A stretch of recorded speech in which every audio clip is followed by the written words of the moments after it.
What do you guys have on the agenda for today? We're going for lunch. Yes. Front porch.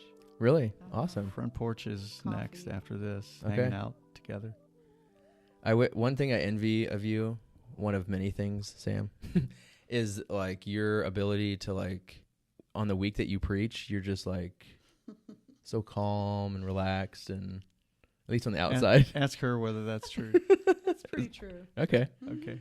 It's Well, always good to ask the wife so- what's some- really going on. sometimes internally there's more going on internally for sure, but Yeah. I don't know that it turns into huge pressure. Yeah.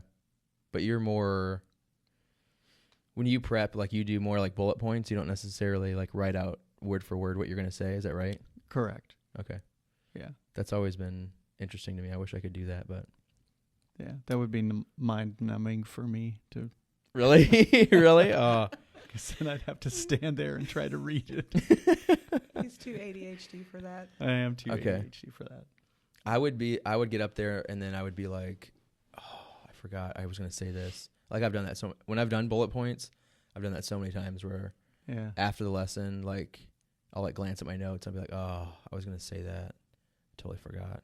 Yeah. I But- think I've learned to, if I, after a sermon, I realize I forgot to say something, I'm like, oh, thank you, the Holy Spirit sort of filtered that out. It either wasn't necessary or it would have been not helpful for somebody. So Yeah. Yeah, it's a good way to look at it. I need to look at it that way more. Anyway, so you guys are coming up on year 35. year 35, Wow. March 18. March 18th. Okay. So 35. Maybe we should just start with like how you guys met and that whole story. That's always an interesting story. Who pursued who and all that. Yeah. You want to start? So I went to school at Hartford Christian Okay. all my life, and when I was in the 8th grade, we heard this rumor that this guy from Holmes County is coming to school. He's a 9th grader, and so school had started. We were going for like a week, and all of a sudden, he showed up one morning. And back then, like, there was like people from Holmes County. They were just a little bit on the edge, a little wild. So Yeah. I was like intrigued who this guy was going to be. Yeah. She I liked still- wild people. It was helpful. There was a little part of me that did. I'm honest. I still remember him like walking into school. I have a vision, like a memory of that, like seeing him walk in. I'm like, oh, that's the guy. Okay. So that's how we met. We met at school. And so what grade would you have been in? I was in 8th grade, Okay. and he was in 9th. So would you have had classes together or? No. Not that year. Okay. No, there was, yeah. So that that first year that we were in the same context, we had chapel together every morning, Yeah. and then that was about it. I don't think we shared any other classes besides just morning chapel. Okay. Awesome. So then what happened from there? It's always like an intrigue when there's like a new kid that comes in. Yeah. And you're Yeah. like, And this Yeah. is a small school, so Yeah. we loved when we had new students. Yeah. So you tell them what happened next. Yeah. So probably somewhere towards the end of that first year, and this is such a superficial thing, but that's who you are when you're 14 years Yeah. old. But no. when I first saw Lori in chapel, she was this really good little proper girl and had like her hair pulled back really up like behind her ears, and she wore these sort of big glasses, and there were no attractive eyeglasses back then. That's very true. But I think somewhere in that 8th grade year, she got her first set of contacts, and she started doing her hair a little differently. And there's one day, and I looked at her and like, wow, that's a really attractive girl. I'm not sure why I didn't notice that before, but it Okay. So what year was that? that was That would have still been the first 8th year. and 9th. Yeah. Oh, okay. Yeah. Okay. But it didn't turn into us immediately start paying each other a lot of attention. Yeah. I think it was the following year when so 9th and 10th graders were same classroom, same homeroom, and did Yeah. most of our classes together. And that's when we started to talk and write some notes and start Of to course, really the pay notes, each other yeah. attention. Of Oh, course, the yeah. notes. Do you It's high still have school. some of those notes? Oh, I kept all of them. Yeah. Yeah. I- Mary has so- a box of our notes. Uh-huh. Sorry, I kept some of them, not all. Okay. It's fun to go back and read those every now and then, just like horrified. I know they're so cringy, aren't Oh, they? Just They Like, are I can't cringy. believe I said that. Do you like me today? Oh, just- Yeah. Yeah. Every day was different, you know. Oh ups and my downs. word. Yeah. And it was such a big deal. Oh, it Like was. every little thing was such a big Mhm. deal. And Yeah. like looking back, it's like, why couldn't we just like, relax a little bit? But Mhm. There We you were go. kids. You Yeah. see We didn't know you any see through better. the lens that you have in front of you at the time. yeah. So how long did you guys date then? So we didn't actually. So we kind of were a thing in high school, but we weren't really allowed to date and didn't. Our first official date was when I was a senior and she was a junior, and we did our junior senior banquet. And yeah, we did that event Okay. together, but then we officially started dating after she graduated. When I turned 18, Yeah. the end of May, so that's when we started dating, and then we dated for 3 years, Closer to 4, I think. almost 4 years. So you guys got married when you were 22 ish? I was 22. She was 21. Okay. Gotcha. Awesome. So who would you say pursued who, or was it kind of like a, Oh, it was definitely him. yeah. I mean, Yeah. I was shy. I was, Yeah. he was the one that was more. So you like the troublemakers, but just from afar. kind of. She was intrigued. I can't see you being wild, or, I mean, maybe the idea of this new kid is wild, but He like I wasn't can't see wild. Sam I being mean, wild. He did have a little wild streak. Yeah. I wasn't like Oh. full out rebellious. I really wanted to please people and people in authority, Mhm. Yeah. but I also but I wasn't really a conformist either. I kind of had my own Yeah. track that I was running. Yeah. Awesome. Mhm. So, I mean, yeah, we can kind of go like chronologically. So you guys got married, and then, a fun question everyone likes to ask is, how long was your honeymoon phase, quote unquote? Like, was there a moment where you're like, oh, like now we're out of the honeymoon phase? I have a distinct. Mary's not here, so I can say whatever I want, but I have a distinct year that I was like, okay, I think we're past the honeymoon phase.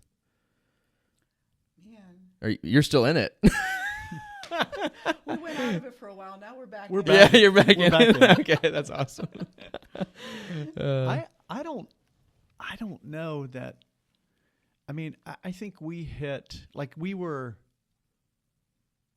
we had this a little bit of up and down thing going, because early on we did truly have a lot of fun together. We liked spending time together. We liked a lot of the same things. The first years that we were married, we played a lot of volleyball together, some softball.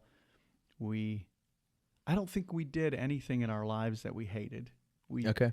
We enjoyed church and relationships and stuff, but we didn't know, like we would have these moments of tension where what we saw was just so different, and how we responded to different things, and we'd hit a day or two Yeah. where it was like, this is not working.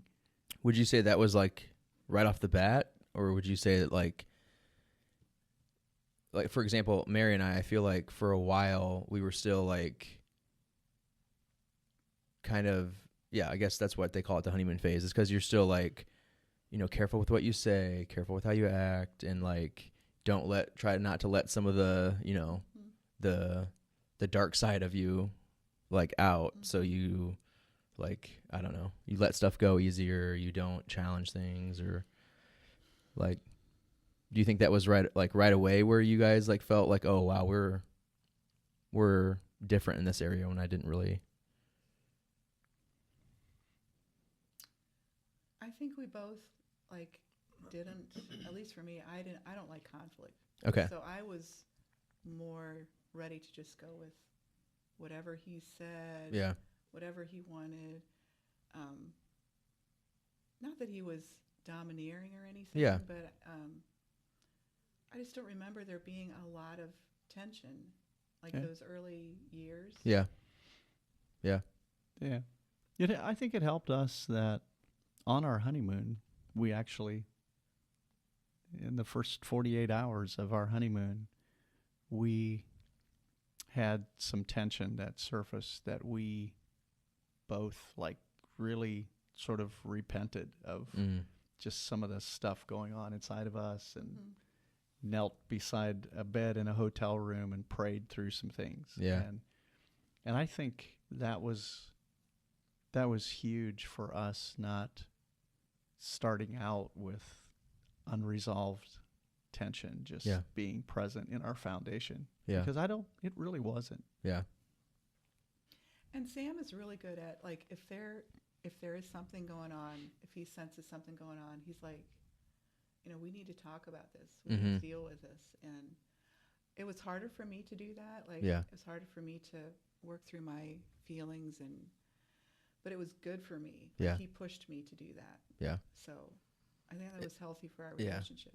It seems like that's how it is in marriages. Like there's one person that's Mhm. like, let's talk about it, and there's another Mhm. person that's like, I don't know if I want to. Right. Yeah, we're definitely that way too. But yeah, so I don't know how in depth you want to go, but like, what in your guys' marriage, what has been some areas of tension? Sorry. Mm. Go ahead. Yeah. Just my alarm. Honestly, for us, expectations sometimes revolving around sexuality, Okay. and that just and even that, it's more the misconceptions that we grew up with, kind of, Yeah. and probably the fact that sexuality wasn't talked about openly, so there's this kind of unspoken feeling that this part of your life is private and you don't talk about it, and it could so quickly be sinful that Yeah. it was almost a dangerous thing to talk about. And it took us some years. It has taken us years to really understand that's supposed to be a life-giving thing in marriage. And something that we can embrace and actually find healing in. Yeah. I think that's been a point of contention. Sometimes another for us is just that we're very different people. Lori is very much she's somebody who's a thinker and a planner and a list maker, and she's not spontaneous very often. She relies on planning ahead for stuff, and that used to drive me crazy because Yeah. I'm not like that. I like to just live in the moment, and I like to do things spontaneously, and I wanted her to feel with me, and and she had to plan for, us being together more. And we just had a different way of looking at a lot of things. Yeah. I'll let you jump in on that too. Yeah, I mean, I totally agree. Yeah. I don't know that I have anything to really add about that, but yeah, expectations, just not even really understanding who he Mhm. was or is, Yeah. and like thinking that he sees through my lens, and Yeah. it was not true. I want to touch on the expectations in a second, but what, like right off the bat, did you guys know that you were that different, or did it take? Because I just always think back to like when me and Mary were dating, and I'm like, nobody would have looked at us and been like, wow, those are two very different people. Mm-hmm. But it seemed like as we grew, and I think that's true too, like if things bug you about somebody, like those differences come to the surface probably, quicker, especially when you're married versus dating. But like when you guys got married, was it like, oh wow, we're more different than I thought, or was it like not really a surprise that you guys were different? I think I knew that he was different, and like when we were dating, those things were attractive to me. Yeah. Like I loved that he was spontaneous and Yeah. got me out of my little box and my Yeah. comfort zone. But then as time goes on, Yeah. sometimes those differences can just start to I don't know, eat Yeah. away at you and just Yeah. like, do you have to be so different? Yeah. It's Good true. stuff. And even an example of that is like in conflict, and some of this I'm I'm realizing for me, I grew up in an environment where conflict was never talked about. Like everything was just pushed aside and then also trapped inside of you. Yeah. And you couldn't talk about what you feel. And so I did not want to have that kind of a marriage. So I pushed so hard that if there was conflict, that we needed to resolve it. Well, Yeah. I can be a lot. And and she, sometimes the way I would carry that would be anything but inviting her to move towards me and talk through things. It would be the opposite. Yeah. And then So I'd get like- more frustrated. We need Yeah. to talk about this right now. Like, Yeah. and I'd be like, whoa, I need some time here. Like, Yeah. Yeah. I need to process my feelings and what, Yeah. So, and then I would feel pressure Yeah. from him, and then I just shut down. Yeah. Yeah. I can relate 100% with what you're saying, Sam. That's Yeah. exactly how our relationship is. And sometimes it's like you want to resolve it so bad that you actually like push them away more. And you Right. I'm definitely in the process of learning Yeah. to, Yeah. do that Something else softer. I thought about too is, and understanding who he is now as an Enneagram 1, like he's very idealistic and, Yeah. and has, like marriage needs to be like this. Yep. And I would feel that, like sometimes I'd feel that and be like, I can't live up to that. Like, Yeah. I am who I am, flawed and imperfect. And Yeah. So that's been a challenge Yeah. sometimes too. Yeah. And the whole time I was looking at her and saying, wow, she's so close. Like if I can just fix a couple of things, like she's almost there, but And I would feel that. I'd be like, Yeah. no, Yeah. you're Yeah. not going to fix me. That's awesome. Oh Yeah. my goodness. 'Cause Yeah. I do have a stubborn streak in me, believe it or not. Yeah. never seen it, but I've heard it's there. Oh, that's awesome. So, yeah, kind of going back to the expectations, what, like coming into marriage and even in the midst of marriage, like what were your expectations and yeah, how did reality meet up with your expectations? Yeah, I think it's hard to put that into words. I think I expected Lori to live up to the ideals I had for what a wife was going to be and a mom, and she was going to understand me, and she was going to take care of me when I needed her, whatever that looked like. And, as long as she kept her end of the bargain, we were going to be really happy, and Yeah. we were going to have this harmonious life, and it's going to be amazing. Yeah. Yeah, and like I said before, it's hard to live up to those expectations. Mm-hmm. It is. We worked through that, but it was challenging. Yeah. What would you say, Lori? What were some of your expectations like coming into marriage? Yeah. And I don't know. I think I looked at him as like not that I came from a good family. Yeah. But there were things that I kind of wanted to get away from. Yeah. And I think I kind of looked at him as like, he's going to be my rescuer. He's going to Yeah. take me out of this not bad situation, but the situation that I was in. And Yeah. we were going to live happily ever after. Yeah. And he was kind of going to be that person for me. And then when I felt let down from Yeah. it was hard. Yeah. That's interesting. Yeah. It's interesting how our expectations, and I can relate to the idealism. Like there's this is how it should look, and this is how it always should look.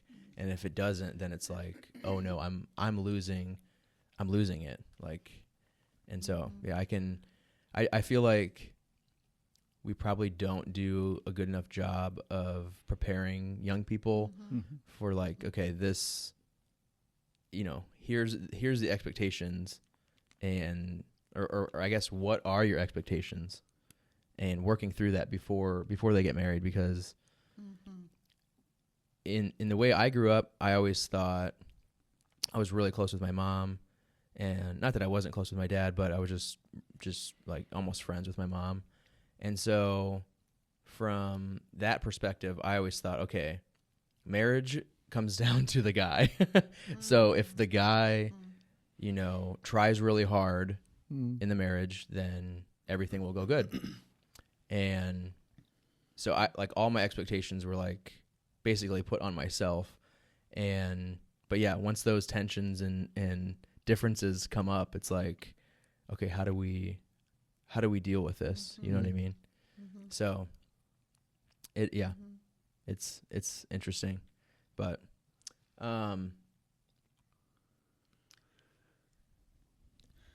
I guess, yeah, that's a good transition. What would you say to somebody who is engaged and they're about to get married? What's some advice that you would give them?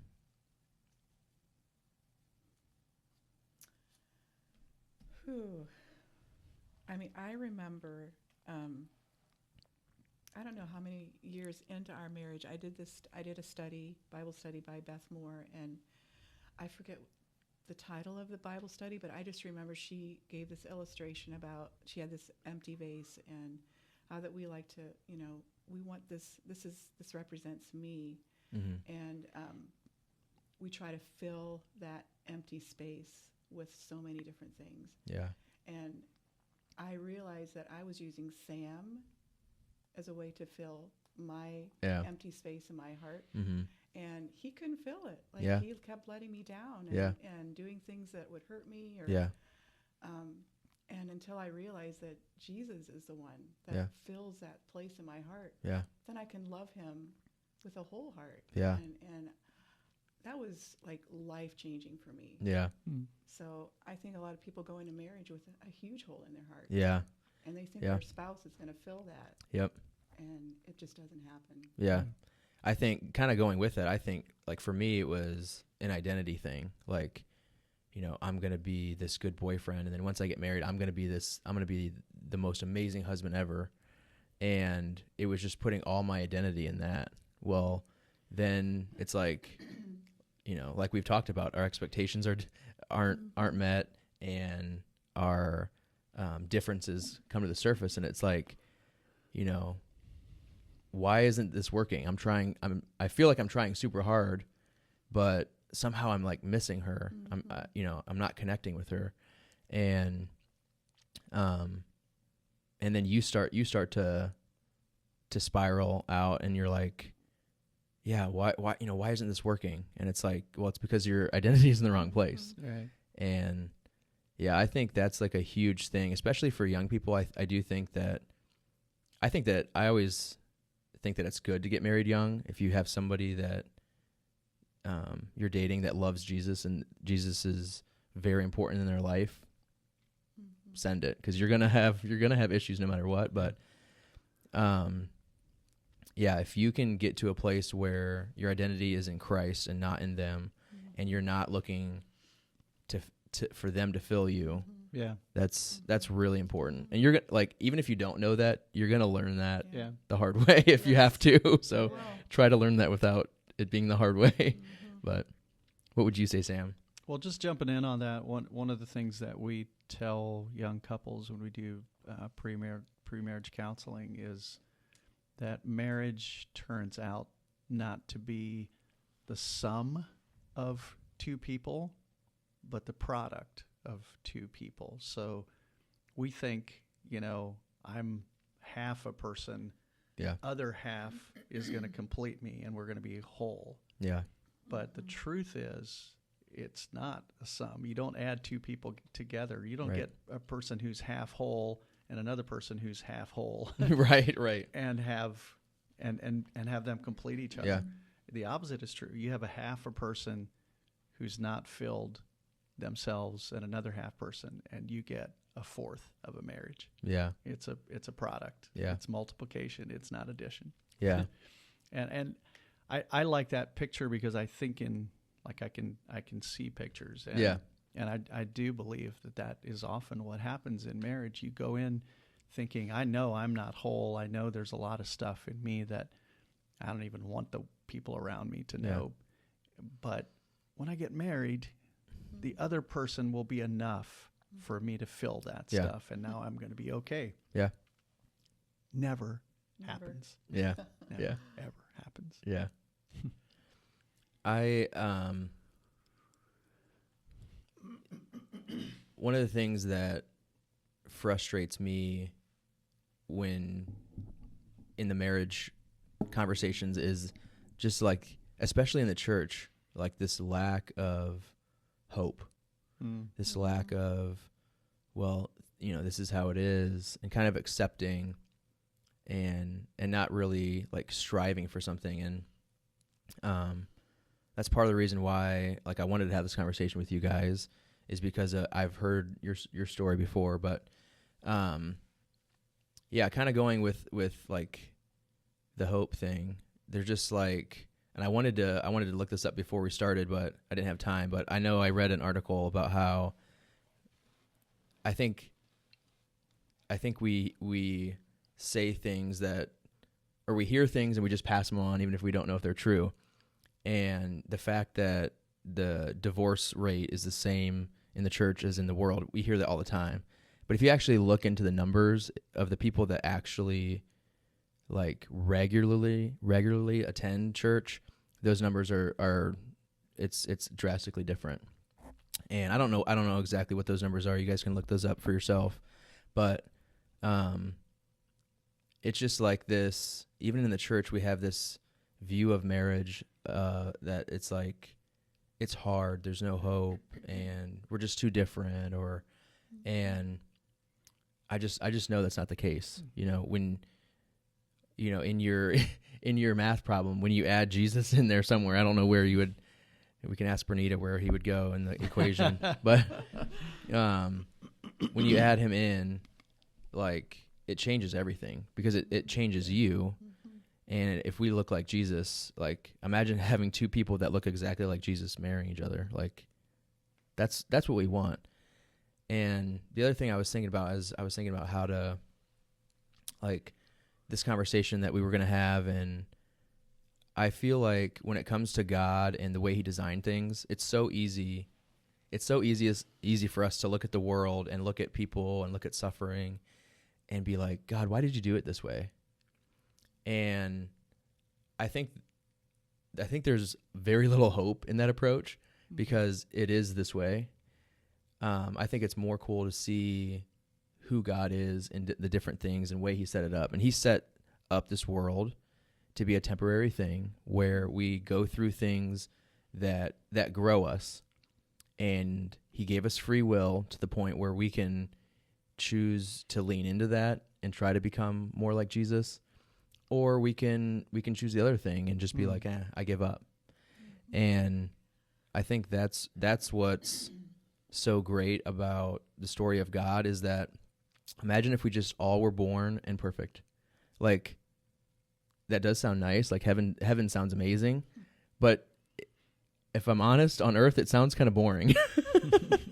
Like, the way that things are set up is that things are going to be difficult, and if you lean into those things, then on the other side of it you get something so beautiful that you couldn't even imagine Right. it beforehand. And I think that's exactly what marriage was set up to do. It's not easy sometimes. Sometimes it's not fun, but if you lean into it and say, you know what, I'm going to give it my all, and I'm going to, like you were saying with the vase, you know, you can't really expect a human to fill that vase, but if that human can come along and say, hey, I'm going to take my vase filled with Jesus, and I'm going to pour what Jesus filled into me into your vase. Right. That's what's beautiful about marriage. And I just think that, yeah, I think we need to in the church especially, we need to think about marriage differently. It's a positive thing, it's a growing thing, and we need to treat it like that.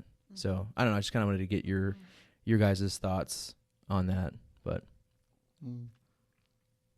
No, I think you're so right. I think the love of Christ can be beautifully expressed and poured from my life into Lori, but I'm never the source of it. mm-hmm. And she can't ever be the source of it for me. And as we are in relationship and in fellowship with Jesus, and we're receiving his love, we are able to like really fully and deeply love each other. Yeah. But understanding always that it's not because I've become this amazing loving person. Yeah. It's because I'm connected to a source that is much greater than me. Yeah. And that also is way more filling to her Yeah. than my human love could ever be that I can offer for her. And I think marriage is an incredible gift. And I say this knowing that there's a lot of people that are single who don't live and probably won't live in a marriage relationship, Yeah. who have other opportunities to know what it means to grow in community with other people, Yeah. not alone. I mean, God said it's not good for anyone to be alone. Yeah. And so that's part of his purpose that marriage fills, but it's not just marriage. It's learning to live in relationship with other people and learn to love way past yourself. Yeah. And to carry the love of Christ in those relationships, because we become transformed. We learn to die to ourselves because we have conflict, because we get into stuff, because we see, like James wrote, that there's strife and there's stuff going on because there's stuff going on in me. Yeah. It's not because my environment is all screwed up. Yeah. It's because there's stuff going on in me. Yeah. But you can't learn that if you live in isolation or if you live alone. And marriage is a place where you can experience that over and over again, day after day. And if the conflict remains and you settle for it, you can easily say it's just a bad marriage, but Right. that's really not the Right. truth. Yeah. Yeah.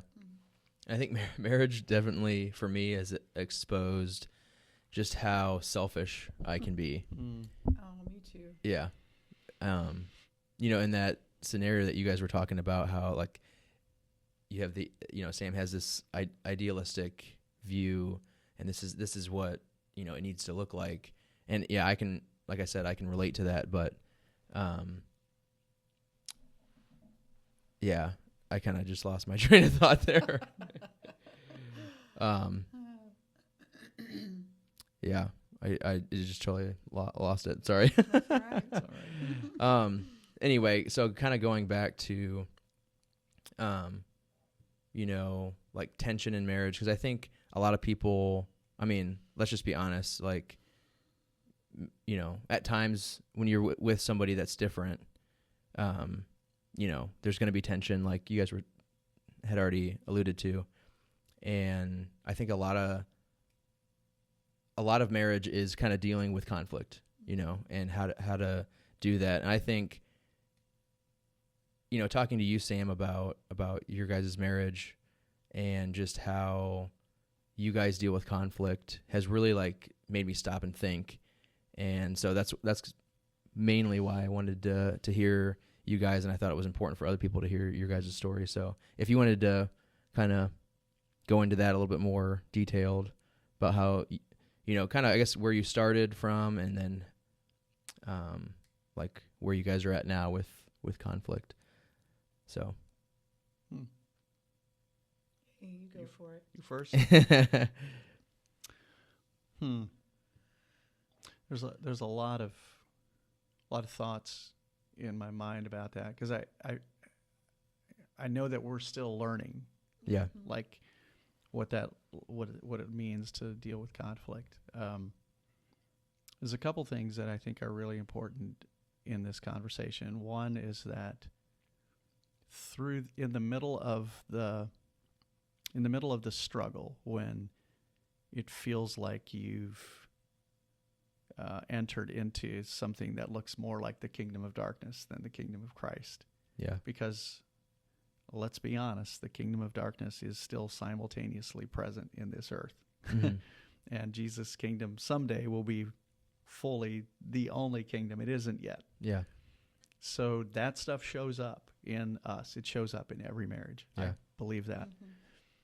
But one thing that is really important is in the middle of that you either believe that the gospel is true and that Jesus did open the prison doors and set the captives free, so that we do not have to be the product and always reap the fruit of sin. Yeah. Because the truth is, in every marriage there's sin. Yeah. I have sinned against Lori. She's sinned against me. And it's really easy, I think, in a marriage when you start focusing on the sin, to hit a wall where you can't move past it now. Yeah. Because what that other person did to me is too deep a wound. I can't move on from there. Yeah. And without the gospel, that's true sometimes. Yeah. But the gospel gives us the truth that Jesus dealt with all sin. When he got on that cross, and he essentially took what was a feeling that he never had before. He never was guilty of anything. Right. Right. In that moment, he was guilty. He took on the guilt of Sam and Lori and all our stuff. And if he did, and we believe that, then at some point we put our faith in one who can take that sin and the shame that we keep carrying if we don't honestly deal with the guilt and confess our sin. And so there's so much hope in knowing that when you're in that dark place, God right then is offering you the grace of the gospel and saying, you don't have to stay here. Yeah. I've provided everything that you need for you to be healed. You've forgiven, cleansed. Like, God changes people's lives. Yeah. The gospel changes people's lives. Yeah. Jesus present in me, the Holy Spirit changes our lives. If you believe that, you can walk through the darkest times. Right. If you don't believe that, then sin has made the final statement. Yeah. And you cannot move on. Absolutely. I'll let you jump in on that. Wow. How do we deal with conflict? I think a big thing for me is learning to express my feelings to Sam, and first of all, trusting that he's a safe place, that he's gonna be there. He's not Yeah. gonna walk away. Yeah. And just telling him, like, I am really mad at you right now. Yeah. And this is why, and for him to listen without judgment Yeah. or defending himself Mhm. or like just listening. And then Yeah. and then I do the same thing for him. Like, Yeah. you tell me what are you feeling? Yeah. And why? Yeah. And me doing the same thing, just listening and validating that. And that's been huge for me Yeah. to just be able to do that. And Yeah. there's something so freeing about being able to just Mhm. say what you're feeling. Yeah. Yeah. Without the other person responding in a negative way. Right. And then we can begin to work through that, Yeah. know, Yeah. and keep talking, Yeah. learning to forgive. I mean, that is huge. Yeah. That I is know huge. people have heard that so much, but Marriage is the best place to Mhm. learn to forgive Yeah. over and over and over Yeah. again. That was a light bulb moment for me semi recently, honestly, is unfortunately I take things personally sometimes, which I'm sure no one else does that in marriage. But and like just realizing that it's not about me defending myself, like you said, that we're on the same team. Like I feel like we forget that so often in, and that's what I was gonna say earlier with the selfish thing, but like, you know, it exposes our selfishness because we're claiming to love this person and want what's best for them, and then when they share their feelings, we jump down their throat because of their feelings, because Right. it's you know against us, you know. Right. And so just realizing like this is their feelings, but we're on the same team. Like Right. they want a good marriage, I want a good marriage, and you know, it's not necessarily as personal. I mean, it is a little bit because you're married, but it's not like a personal attack. It's like this is what you did. This is how I feel from that. What can we do next? How can we be on the same team together? Mhm. And that's a concept that is so one of the most difficult things, I think, to keep in mind in the middle of the conflict, Yeah. because it feels so personal Yeah. sometimes, Yeah. even though we're on the same team. We are. Yeah. Something that is also really helpful. I thought about this when Lori was talking. Like, we are learning to express what we feel. Mm-hmm. But one of the things that I try to be really careful to not say to Lori is, "You make me feel this." Yeah. She doesn't make me feel anything. Yeah. Yeah. In a negative sense. Right, She makes right. me feel some really cool things. Yeah. But but to be able to say, this is not your fault, but I need to tell you honestly what I feel right now. I don't Yeah. know where that came from. It probably came from, having this lens that I looked through since I was a little kid. Yeah. Where when certain things happen, this is the emotion that rises up in me. Yeah. And I've blamed you for that. Mm-hmm. And I don't want to blame you for that. Mm-hmm. But this is what I feel. And when you can just say, this is what I feel, then you can talk about it, because Yeah. then I'm not backing her into a corner and Yeah. saying it's all your fault. Right. And it's hard to learn to do that. It is. We're really good in marriage to say, well, you make me feel this. Well, Yeah. not Yeah. quite true. Yeah. I'm choosing to feel this. Right. now. Yeah. Right. When we first got married, we went through like a little, like premarital book or whatever, and it said in there, don't say you, always try to rephrase it so it's we, Yeah. because you always seems like an attack, Yeah. and we Hmm. brings that concept back where it's like, okay, Yeah. it's us. We're like, we need to Yeah. do this, or what can we do, instead of being like you this and you that and I this and I that, you know.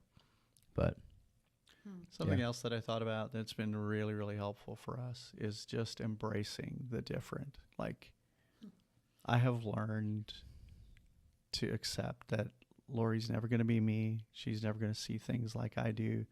She's going to choose different things to relax and wind down at the end of a day than I will. yeah. She's afraid of different things than I am. Mm-hmm. She has a different life lens that she looks through. And yeah, we both are seeing Jesus, and we have a lot of things that we have in common. But Yeah. I have learned to love the person that she is because I'm no longer fixated on who she's not. Yeah. And that's been huge for us. I don't want to change her anymore. Yeah. I don't need to. Yeah. Yeah. If you can get to that place, that definitely, and you know what? It's freeing. It's Yeah, just like, it oh, really like I is. don't, Takes the pressure off of everybody. everybody. Yeah. Yeah. That's awesome. Yeah. I remember when I first brought this up to you, or we were just talking about marriage, and you said that like now, like probably not all the time, but at some moments when your differences arise, you guys actually can laugh about them. And I don't know, that has really like impacted me, because I do have like these standards and expectations that are, I mean, if you wrote them on paper, are ridiculous, but just like that. They just are like, in there. And so just to be able to look at the things that the other person is really good at, and just learn to love the not only those things, but the things that at one point you did try to change in them. Absolutely. And or reacted to. I should we tell the story about the crouton? Sure. It's too late now. Our life group has heard this, so we apologize to them and our family too. Lori's going to break in later and edit it out. Lori, you can start this story by, and this is an example of how a scenario in which at one time I would have become tense and pretty angry and become judgmental of her, and it turned out very differently from that, just because grace was present in both of us. But go ahead. Yeah, so I can be a bit impulsive sometimes.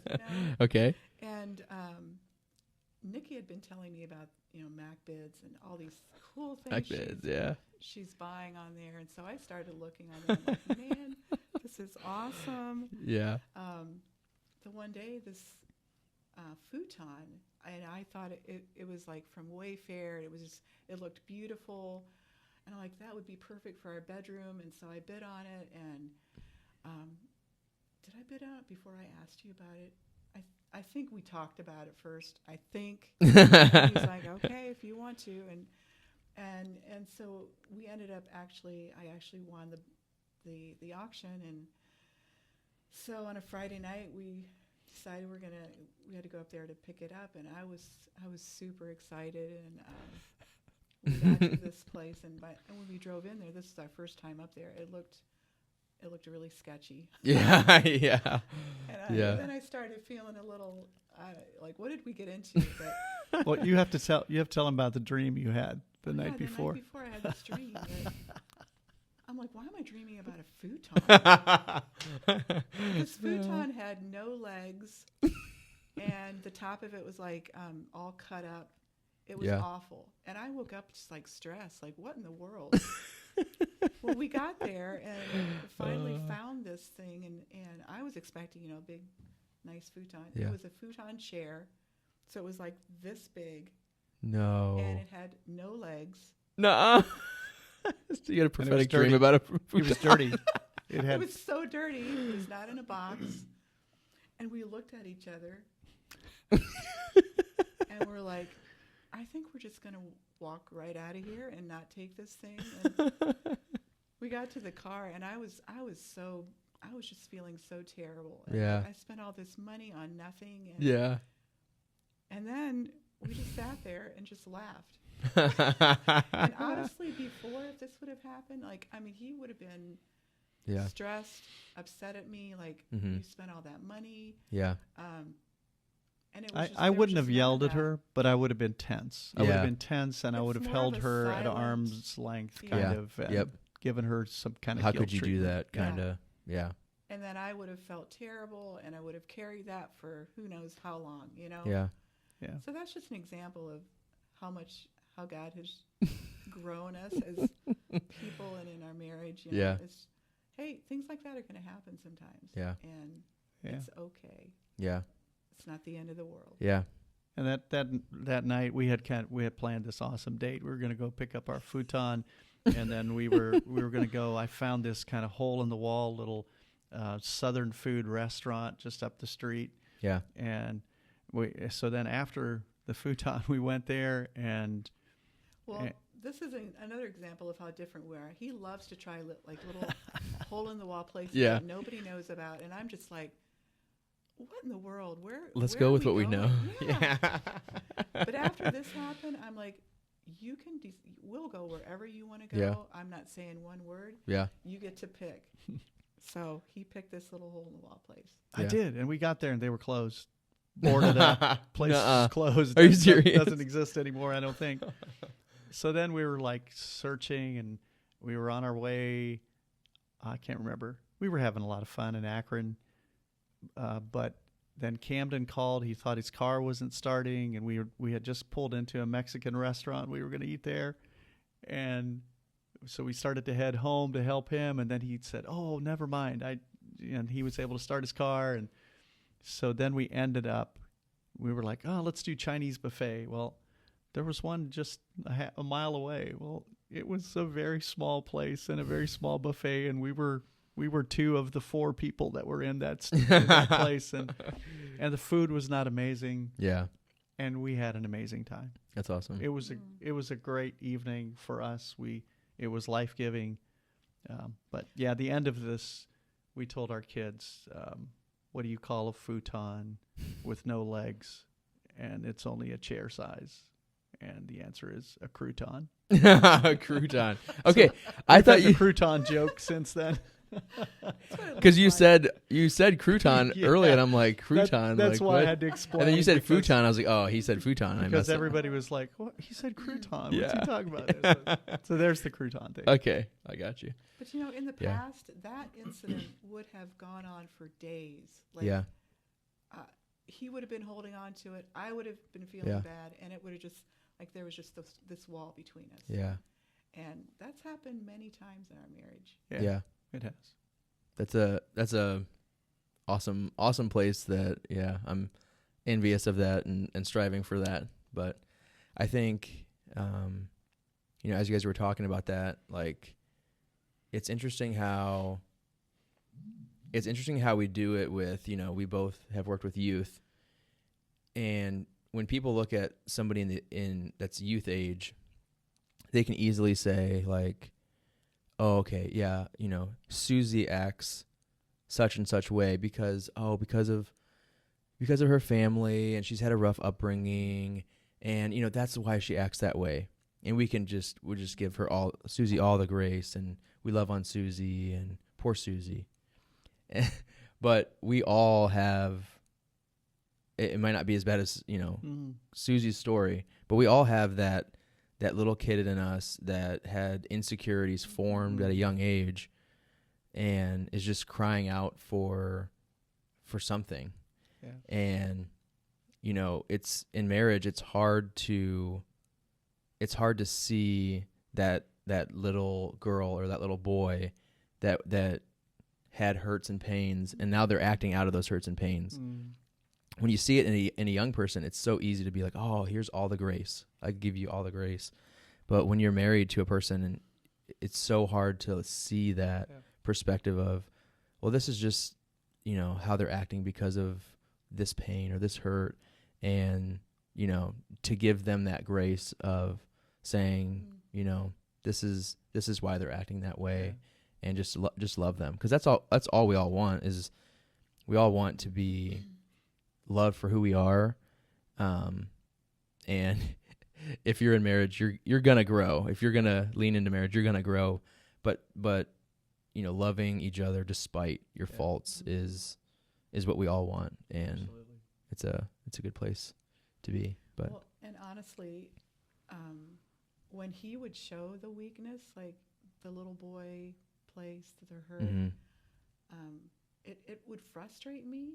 Yeah, Like, because I wanted him to be the strong, yeah, amazing Mhm. Christian, Yeah. yeah, person that was going to lead me and whatever. And so for me, like being okay with that little boy, Yeah. and understanding who he was as a little boy and understanding his hurts and giving grace for that and, Yeah. and understanding has been so good. yeah. And if you spend a lot of time around adults, you just realize that they're just older little kids anyway that are It's true. living out of the same stuff they lived out of It's true. back then. It's true. Mhm. So, yeah. Did you have anything else to add that you guys I wanted to bring out? Conflict wise, you mean? Or Just in anything marriage wise that you were thinking?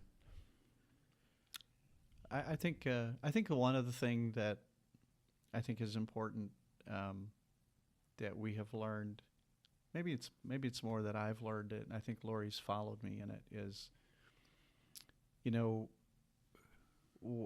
when I was younger and when we were in ministry, and this was kind of a subconscious thing, but I think I often felt like, I have this call from God on my life to do these things, and these are the priorities. Yeah. And oh, by the way, over here on the side, I also have a marriage, Mm-hmm. and I need to make sure that doesn't derail. Mm-hmm. And my view of that is so different now. Yeah. And I wish I could go back and live from a different place all of my years, but I can't. And it's okay. It didn't destroy us. But now I believe that to live a life that is really for God's glory is like, it's such a high priority to love your spouse, Yeah. to show, maybe show the world. I mean, Paul talked about that, like what it looks like to lay down your life and love another person, to let the covenant keeping grace that God offers be on display Mm-hmm. in a marriage every day, Yeah. and just have this deep commitment.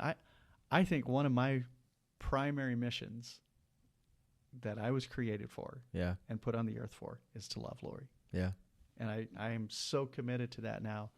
And I wasn't always. Yeah. And I wasn't not committed to it. It just wasn't in front of me. It was a side Right. thing. Yeah. It's not a side thing anymore. Yeah.